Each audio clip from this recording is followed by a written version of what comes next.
demandé combien? 多分私これか。久しぶりです。ありがとうございます。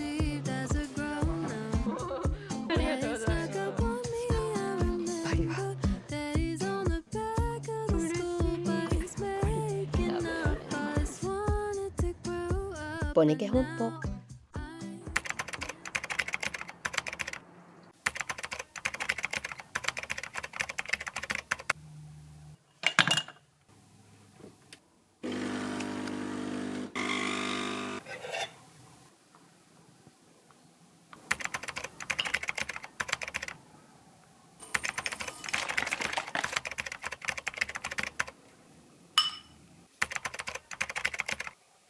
ポネケ本舗。家を出て駅まで歩いてるとこです。家を出てからメトロの駅までずっと20分間の上り坂が続きます。ここが結構辛いです。今このうちの近所からメトロの駅まではトラムの工事中で、本当は去年できているはずだったんですが、フランスではとってもよくあることで、あと2年はできないんじゃないかなと予想しています。ここがねできれば飲みの市行くのちょっと楽になるんですけどね。なのでパリ市内の飲みの市には、そうですね、家出てから中心地の飲みの市で1時間は確実にかかってしまいます。そこがやっぱりパリ市内とは違うところですね。ポネケ本舗。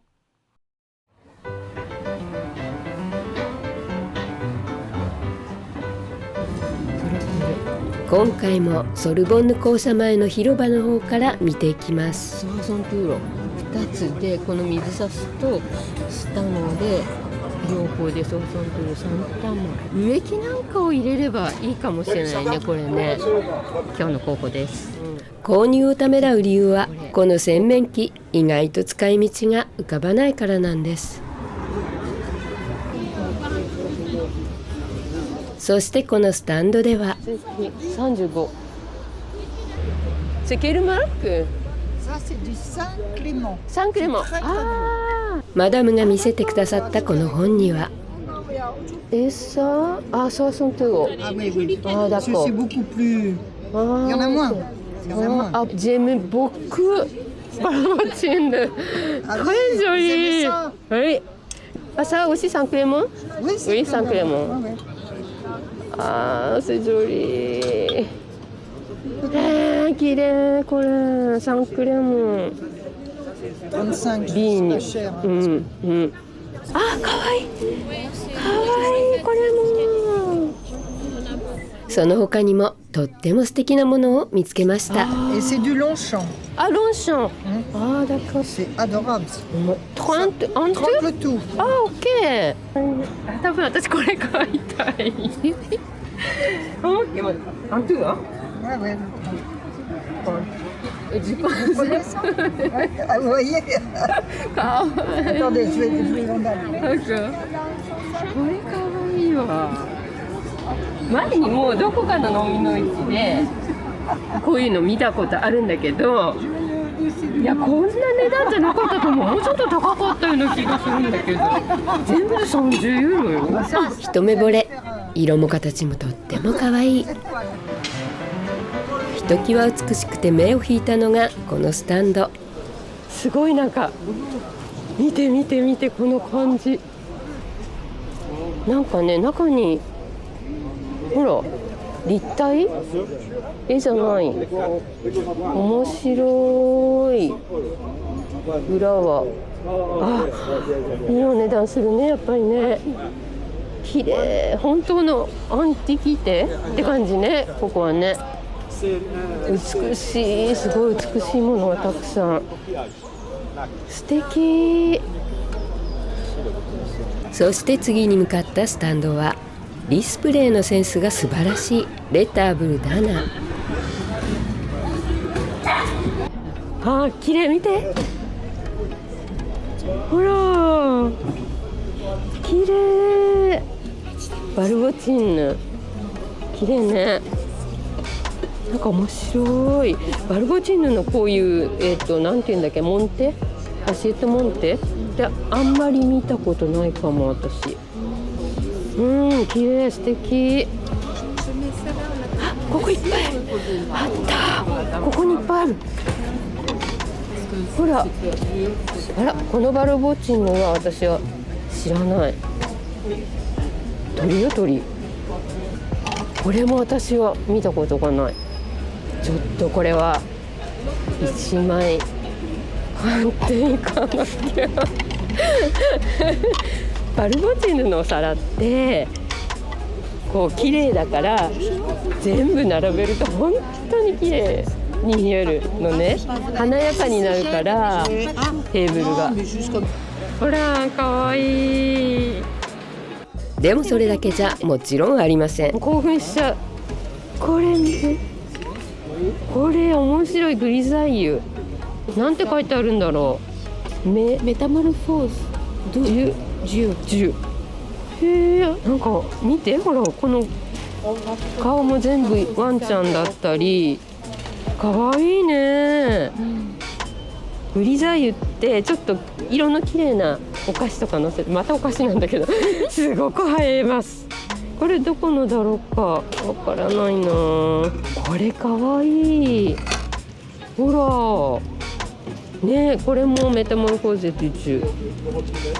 ここ本当にね、センスのいいものがいつもあって大好きなブティックです。全部セーラーaussi. Oui, elles sont plus anciennes. Ah, 1830 à peu près. Elles sont romantiques. Celles-là sont très belles. Il y en a 6 à chaque fois. Ça, c'est un rébus. Un rébus. You have to find what means the picture. You have to find. And you have a solution just in back. 例えばこれ Vous ne la feriez pas 20 euros, Ça m'étonnerait. Je vais demander. で、これを見るとわかるらしい。裏を見ると。あれ、全然読めないと思ったら、あれ、ここかな。そうです。お皿が上下逆さま。ボルドーです。ほら、珍しいでしょ。結局謎解きの意味はよくわからず、別なものにも挑戦しましたが、やっぱり謎解き失敗。これなかなか難しい。とっても美しい。見てください、このほら細工、美しい。クレヨモントラフローラトレジョリー。それの大きいお皿ロシアン大きいのもあります。あ、サオシ、この大きいのもクレヨモントロすごい大きい。これはパーティーとかで出したらすごいですね。ここのプレゼンテーションもね、面白いです。qui s'appelle comment en français? Bougeoir。これすごい、これ大きいのがあります。ほら、すごい大きい。こんなに、これどこの？35ユーロ。こんなに大きくて35ユーロ。やっぱり洗面器なのかしら、これは。ね、これもすごい美しいんですけど、ほら、すごく綺麗。ドッファン、やっぱり美しいわけだ。これツバメ、ほら、ツバメの野菜入れ、レギュミエ。この鳥はツバメかなと、桜、春のレギュミエっていう感じかな。これほら、オクラに似てるね、本当に面白い。オクラ柄ロンウィンのエグランティンヌ。はい、フィールドパリさん、かわいい。ここで相変わらずいつもおしゃれなインスタグラマー、ヴィンテージフィールドパリさんに遭遇。彼女が手仕事を加えたお洋服がとってもかわいい。ほら、これはサンタマン？サンタマンだね。このパルモなんかお物？なんかこれも子供が描いた絵みたいになってるね。なんだっけ、修復失敗した教会の絵みたいな。色つけすぎてね、素人さんやっちゃいましたみたいな感じね。ちょっと面白いけどいらないかな。すねた感じの好き？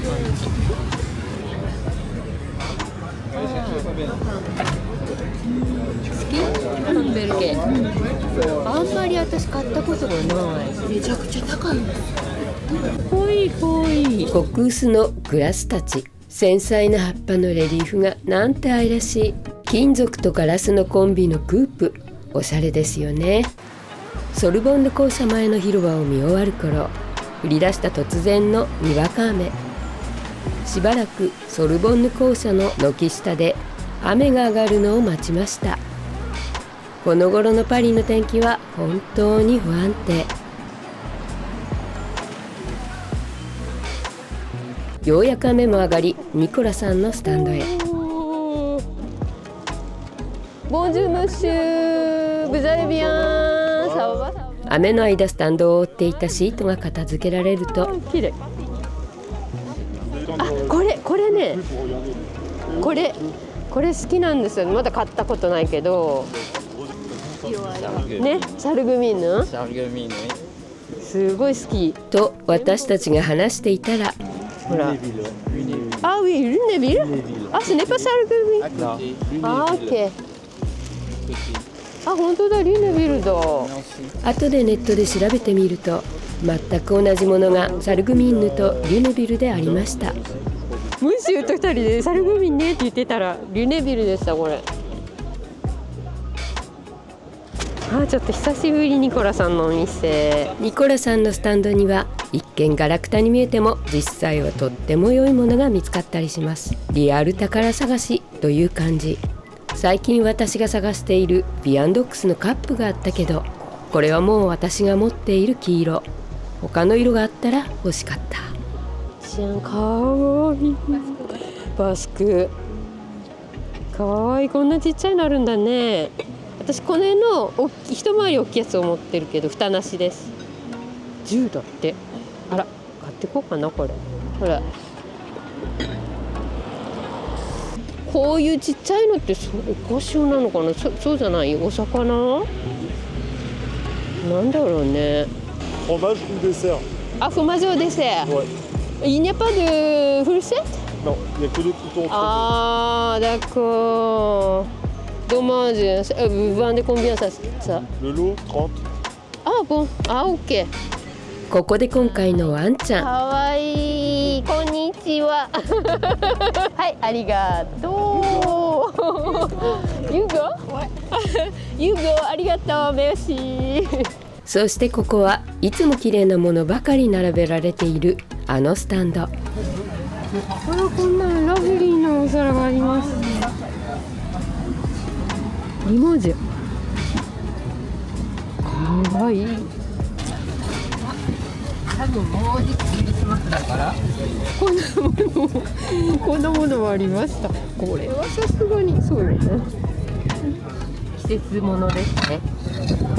ほんとこのムッシュのスタンドはいつも綺麗なものがいっぱいあって、例えばこれ、ほら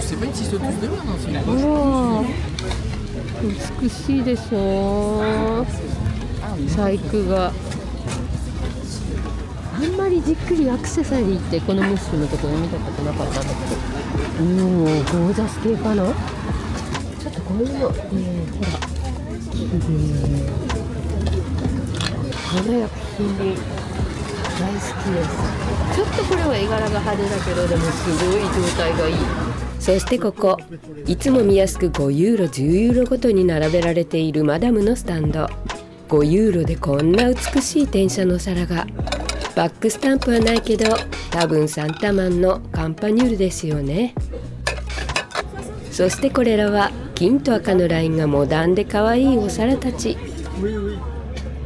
グリザイユがありますね。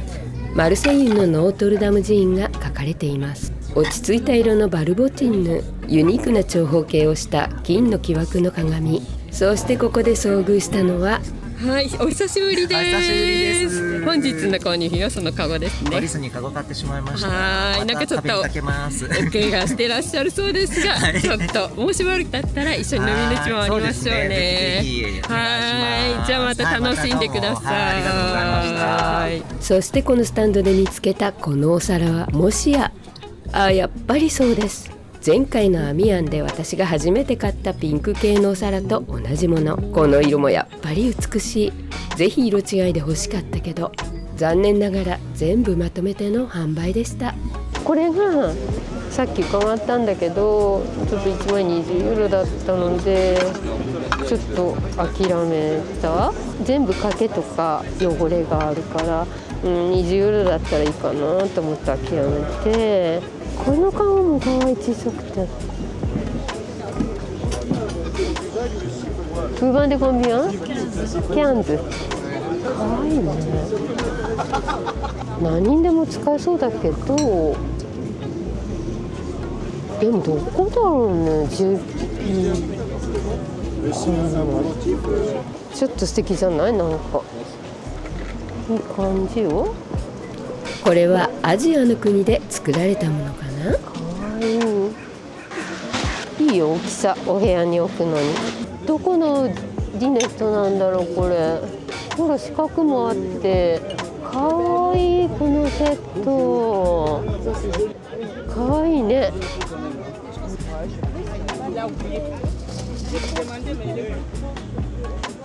これね、シャトゥで一回見かけたサザエだよね。サザエのティーポットよ。面白いでしょ。お天気が不安定だったので今回はここまで。買ったものも見つけられたので楽しかったです。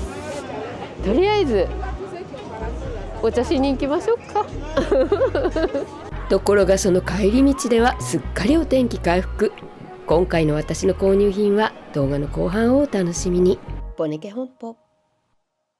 今パリのモトピケにやってきました。今日はフラワーアーティストの幸子さんとあるパティスリーに行く約束になっています。やっぱりパリはいいですねですね、皆さんもご存知かと思うんですが、実は私はパリに住んでいません。パリに住んでいないというのは正確に言いますと、パリ市内に住んでいません。パリエリア、パリ地区なんですが、パリ市内から少し外れたところになります。やっぱりでもパリに来ると、ここに住みたいなと毎回思ってしまいます。パリがあまり綺麗でないとか、治安が悪いとか汚いとかいう話は結構聞きますよね。でもやっぱりこうやって来てみると、私が住んでいるパリ郊外とは違ってとても綺麗です。もちろん日本の清潔さと比べるとそれはちょっと違うんですが、街全体の美しさが私はとっても好きです。でも残念ながらパリ市内に、私たちは家を買うことはできませんでした。パリ郊外とパリ市内とではもう全然家賃も違うし、もちろん家の値段、アパートメントの値段も全く違います。もしパリで家を買っていたらかなり小さい家になってしまっていたと思います。大きさを取るか便利さを取るか何を取るかっていうのをいろいろ考えて、結局パリ郊外の、家の中を楽しめる広さのある今の私たちのアパートメントを選びました。ここかな。ここですね。幸子さんだ。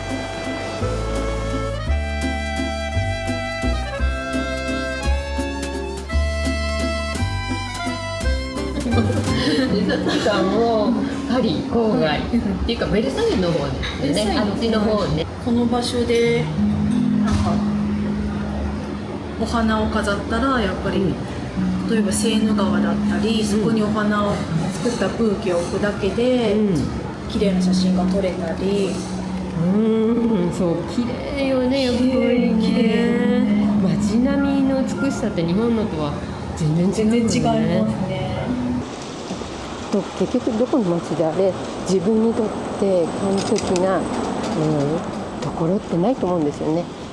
でどこが一番心地いいかっていうことが一番大事だと思っていて、その点私は、パリで何点かここだったら滑ると思ったことがありました。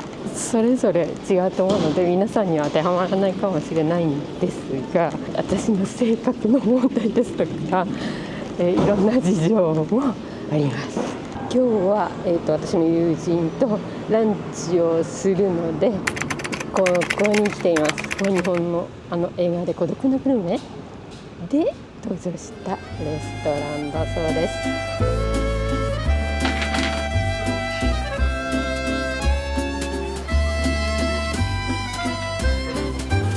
乾杯。好きだったらぜひお使いください。すごい嬉しい。Oui, oui, tu vois, j'ai pas. Gâté, hein?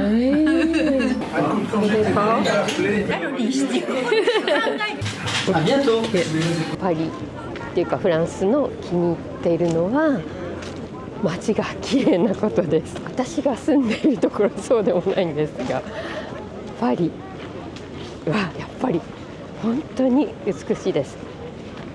でなぜそれがとっても気に入っているかというと、私が子供の時の話なんですが、なのでかなり大昔なんですが、私の田舎の商店街とかあと観光地はとってもセンスが悪かったんですね。例えば反則用の、上りみたいなやつですとか、広告用のポスターですとか、本当にセンスが悪いのがペタペタ貼ってあったり立ててあったり、歴史的なものの周りにそういったものなんかもあって、ほったらかしにされてて、それが汚れてて打ち捨てられていったりとか、そういうのを見てなんかすごく悲しかった記憶があります。それと比べてパリというのはやっぱり本当に街をきれいにしようという心意気がすごくて、もうその綺麗さが本当に好きです。やっぱり美しいところに住んでいると心がなんていうかすさみませんよね。今来ているのはこんなチュイルリー公園なんですが、ちょっと歩けばこういったところがあるっていうのはもちろん大好きな点です。これが運ばれてきた途端に夫に食べられました。すごい瞬間。塩バターのクレープ。私がフランスでいいなと感じている部分は同調圧力がないってことです。日本だとやはり洋服なんかでも流行りから外れたのを着ているとあんまりおしゃれじゃないように見られたりとか、皆さんに合わせることが一番大事だったりしますよね。それとシンガポールにいた頃に経験したのは、私がラジオでレポーターの仕事ボランティアだったんですが、ちょっとさせていただいた時に日本人の方からかなりちょっと辛辣なクレームをいただいたりしたことがあって、その時の社長さんに言われたのは、やはりちょっとだけ目立ってしまうとすぐ叩かれる、だけどすごく目立ったら誰も叩かない、だから頑張れって言われたことがあります。それはシンガポールだったんですが、やはり日本全体でもそういう傾向があって、あるなと感じていました。で、私がファッション業界にいた時に対人過敏症というものになってしまって、12年間ぐらいお薬を飲んでいたことがありました。そういったこともやはりその同調圧力に関係あるんじゃないかなって私は感じていました。で、フランスに来てそういったことが全くなくて、むしろ人と同じでいることはむしろ恥ずかしいって考えている方が多いようで、個性を重視されるというところがすごく気楽です。どんな格好をしてても誰も後ろ指をささない。好きなように好きな格好をして歩ける。それがすごく気軽で解放されたような気分になりました。そこがフランスに来て一番気に入ってる点です。今回はここから少しだけ皆さんにご覧いただきたいところへお連れしようと思います。ボネケ本舗。ルーブルをセーヌ川の方へ回ってちょっと進むと、何やら反対側に人混みが。皆さんが眺めているのはこの建物の2階のバルコニーの窓。そうです、ここがルーブルの窃盗犯の乗っていたトラックが止まっていた場所。上のバルコニーがその破られた窓があるところ。ボネケ本舗。今回の私のジュシュでの購入品のご紹介は、ボンマルシェ近くにある話題のワニカフェから、元ボタニックのシェフだった方が始めた全てにこだわったものを提供しているカフェ。今回の私のお目当てはこれ。今月のジュシュも楽しかったです。久しぶりのジュシュだったので楽しめました。夏に日本に帰っていたので、そうですね、何ヶ月行けなかったのかな。6月は行ったのかな。6、7、8、9、10、5ヶ月ぐらい行ってなかったのかな。なのでとても楽しかったです。ジュシュはやっぱり大きさも手頃な大きさで、なおかついろんなタイプのスタッフさんがいらっしゃるので楽しいし、いいものが見つかるし、やっぱり好きな飲みの市だなと今回痛感しました。でこれ一目惚れしてきました。このセット、ティーセット買えてとっても嬉しいです。ここでモンブランが、これは後ほど食べてみますね。まずはこのティーポット。このコロンとした愛らしい形とこのマロン色とクリーム色の組み合わせ、一瞬でその虜になってしまいました。それに次にご覧いただくティーカップ2つと合わせて30ユーロというお買い得なお値段。買わないという選択肢は思い浮かばず、取っ手の方から注ぎ口に向かって水平ではなく斜めになっていて、まるでアニメに出てきそうなティーポット。そしてこれはそのティーカップ。微妙に高さが違くな違いますね。ね。面白い。すごく浅い。何も書いてないけど、これロンシャン。ロンシャンなんですね。はい。このクリーム色と茶色に一目惚れしてしまいました。ほら。でこれティーポットと全部で30ユーロ。そうなんですか。お買い得でしょ。お買い得ですね。ね。かわいい。メタモルフォーズ・ル・ジュー。読んでみたけど私には意味がよく分からず、お猿さんだったり鳥だったり、これは動物ばかり登場でファンタジーですが、何かを皮肉ったお話なのかもしれませんね。で、こちらは何か、そう、ちょっとここにテールドフェアがあります。クレイエモントローだと思いますということでした。2枚目がこっちで、どうやらこれ離婚の裁判そうなんですかの様子らしい。ここを読んだ感じです、でそれを擬人化してるんじゃなくてその逆か、動物化してるというのかな。このグリザインには買ってきました。集めてるビアンノックスでした。